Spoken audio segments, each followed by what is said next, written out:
دوڑتا چلا آتا ہے، اور اسی نے سورج اور چاند اور ستاروں کو پیدا کیا، سب اس کے حکم کے مطابق کام میں لگے ہوئے ہیں۔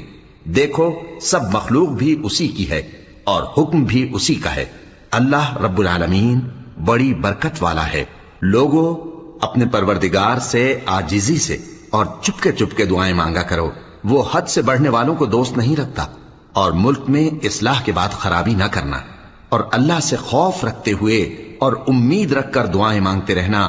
کچھ شک نہیں کہ اللہ کی رحمت نیکی کرنے والوں سے قریب ہے، اور وہی تو ہے جو اپنی رحمت یعنی بارش سے پہلے ہواؤں کو خوشخبری بنا کر بھیجتا ہے، یہاں تک کہ جب وہ بھاری بھاری بادلوں کو اٹھا لاتی ہے تو ہم اس کو ایک مری ہوئی بستی کی طرف ہانک دیتے ہیں، پھر بادل سے بارش برساتے ہیں، پھر بارش سے ہر طرح کے پھل پیدا کرتے ہیں۔ اسی طرح ہم مردوں کو زمین سے زندہ کر کے باہر نکالیں گے۔ یہ آیات اس لیے بیان کی جاتی ہیں تاکہ تم نصیحت حاصل کرو۔